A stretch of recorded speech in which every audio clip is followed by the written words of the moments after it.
Welcome to not life style అండి. అందరూ ఎలా ఉన్నారు? బాగున్నారా? నేను మళ్ళీ అరిటాకుకి వచ్చేసానండి. సింపుల్ ఫుడ్ ఏం చేశానంటే నేను బ్రౌన్ రైస్తో టోఫు చేశాను. బిర్యానీ, వెజ్ బిర్యానీలు చేశాను బ్రౌన్ రైస్తో. ఎలా చేశాను అనుకుంటున్నారు? బ్రౌన్ రైస్ చెప్పనా? ఇక్కడ మన టోఫు ఉంది, కొంచెం గ్రామ్ కూడా ఉందండి. ఇది హార్స్ గ్రామ్ అంటారు, చాలా మంచిదండి హార్స్ గ్రామ్ తింటే. ఇమ్యూన్ సిస్టమ్ తక్కువ ఉన్న వాళ్ళకి ఈ హార్స్ గ్రాము, ఇదిగో చూడండి, ఒక పెసరపప్పు లాగా ఉంటుంది కానీ బ్రౌన్ కలర్లో ఉంటుంది. అది చాలా మంచిది ఆరోగ్యానికి.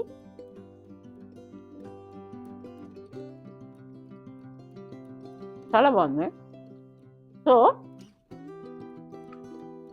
చాలా మందికి బ్రౌన్ రైస్ వండటం అంటే కష్టం అనుకుంటారు, బట్ ఇట్స్ వెరీ ఈజీ అండి. You can easily cook brown rice veg biryani. అరచేయి ఇలా పెట్టి, ఈ లైన్స్ ఉంటాయి కదా, ఆ లైన్ వరకే ఉండాలి, వాటర్ ఎక్కువ ఉండకూడదు. బ్రౌన్ రైస్కి కూడా అలాగే ఉండాలి. ఉంటే రైస్ కరెక్ట్గా ఉడుతుంది అన్నమాట.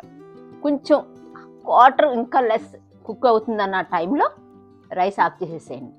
రైస్ ఆఫ్ చేసేసి తర్వాత మీన్ వైల్ మనం ఏం చేయాలంటే, ఈ టోఫు ఉంది కదండి, ఆ టోఫుని చక్కగా ఫ్రై చేయండి. ముక్కలు కోసేసి క్యూబ్స్ లాగా, ఇదిగోండి ఇలాగా క్యూబ్స్ లాగా ముక్కలు చేసి ఫ్రై చేయండి. ఫ్రై చేశాక దాంట్లో పసుపు, కారం వేసి ఫ్రై చేయండి బాగా. ఆయిల్ వేయొద్దండి, అస్సలు ఆయిల్ వేయద్దు. ఫ్రై చేయండి. ఫ్రై చేశాక పక్క పెట్టేసుకోండి. పక్క పెట్టుకొని దాంట్లో నేనైతే ఫ్రై చిక్కుడు యాడ్ చేస్తాను.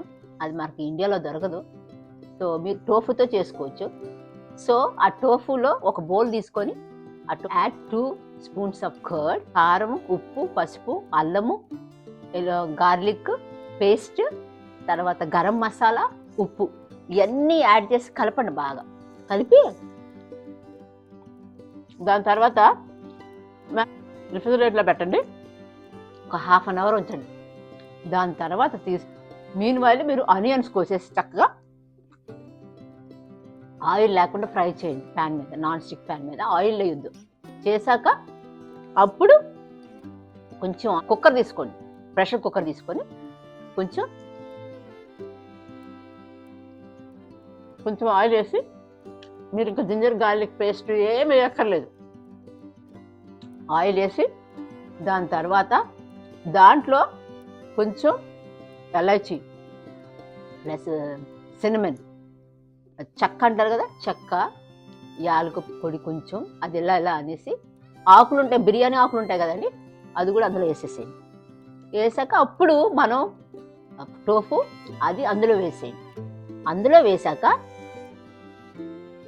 అంతా కలిపి దాని తర్వాత వాటర్ అస్సలు పోయదు. ఆ పేస్ట్ వేసాక బౌల్ ఎంటీగా ఉంటుంది చూసారా, అదంతా అతుక్కొని దాంట్లో మాత్రం కొంచెం వాటర్ పోసి శుభ్రంగా చేతి తుడిచేసి దాంట్లో పోసేయండి. దాని తర్వాత అది బాగా ఉడికేటప్పుడు ఆయిల్ పైకి వస్తుంది. పైకి వచ్చినప్పుడు బాగా దగ్గరికి అయినప్పుడు తీసేసేయండి. ఫ్లేమ్ తగ్గించి తీసి కొంచెం కుక్కర్లోనే ఉంచండి. ఉంచి ఇప్పుడు ఏం చేస్తారంటే, రైస్ తీసుకొని రైస్ కొంచెం ఒక లేయర్ వేయండి. ఆ లేయర్ వేసాక ఈ కర్రీని మళ్ళీ పైన ఇంకోటి వేయండి. వేసాక దానిపైన కొత్తిమీర చల్లండి. తర్వాత ఫ్రై చేసిన ఆనియన్స్ ఉన్నాయి కదా, ఆనియన్స్ కూడా చల్లండి. దాన్ని చల్లాక మళ్ళీ రైస్ వేయండి. అట్లా మీకు ఎన్ని లేయర్స్ కావాలంటే ఆ లేయర్స్ పెట్టుకోవచ్చు. దాని తర్వాత ప్రెషర్ కుక్కరు లిడ్ పెట్టేసేయండి, కానీ విజిల్ పెట్టండి. ఆ విజిల్ పుల్ చేసేసేయండి. చేశాక అలా వార్మర్ మీద పెట్టండి, లో ఫ్లేమ్లో పెట్టండి.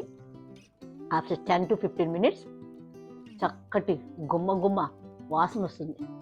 ఇంకోటి అండి, లాస్ట్ పైన కొంచెం గీ వేయండి, నెయ్యి వేయండి మర్చిపోకుండా. చాలా చాలా బాగుంటుంది. బిర్యానీ తినలేదన్న బాధే లేదు మీకు, ఎందుకంటే చక్కగా టేస్ట్, ఆ బిర్యానీ స్మెల్ చాలా బాగుంటుంది. సో మీరు కూడా ట్రై చేయండి ఇలాంటిది. చూడండి, ఆ ఇంట్లో పెరుగుతున్న చెట్టు ఇది, ఎప్పుడు కావాలన్నా కోసుకొని తింటాం. ఇట్లా ఎంత హ్యాపీగా ఉందంటే ఆకులో తింటుంటే. డయాబెటీస్ అలా ఉన్న వాళ్ళకి ఇది చాలా ఉపయోగపడుతుంది, చాలా అంటే చాలా ఉపయోగపడుతుంది. చూడండి, నేను సింపుల్ ఫుడ్ ఎంత ఫాస్ట్ తిన్నానో చూడండి. ఇది పప్పు, అన్ని రకాల పప్పు, అన్ని అంటే పెసరపప్పు, కందిపప్పు, శనగపప్పు, ఇవన్నీ కలిపి పప్పు. ఇది చాలామంది అంటారు ఇది గుర్రాలు తినే గ్రామ్ అంటారు, హార్స్ గ్రామ్ అంటారు. కానీ this is a very good for our health అండి. You have to eat this. Immune system తక్కువ ఉన్న వాళ్ళకి horse gram is very very important. దాని తర్వాత టోఫు, తర్వాత ఫ్రై చికెన్ 2 వేసుకున్నాను నేను. మీకు టోఫీ దొరుకుతుంది కాబట్టి టోఫీ వేసుకోండి. నాకు బిర్యానీ కన్నా ఎక్కువ తిన్నట్టు అనిపిస్తుంది. I'm so happy. ఎందుకంటే ఇలాగ ఆకులో తిన్నప్పుడు చాలా సంతోషంగా ఉంటుంది. ఎందుకంటే నాకు చాలా మినరల్స్ వస్తున్నాయి ఈ ఆకులోంచి. అరిటాకుని మనం ఈజీగా తీసేయలేమండి. ఇది మనకి దేవుడిచ్చిన గిఫ్ట్ అన్నమాట. సో ఈ దేశంలో ఉండి చక్కగా తింటున్నాను అరిటాకులు. ఎంత హ్యాపీగా ఉందండి. మీరు ఎంత తినాలి ఇంకా చెప్పండి. సరే, ఈ వీడియో మీకు నచ్చితేనండి షేర్ చేయండి, లైక్ చేయండి, సబ్స్క్రైబ్ చేయండి. ఉంటాను మరి, బాయ్.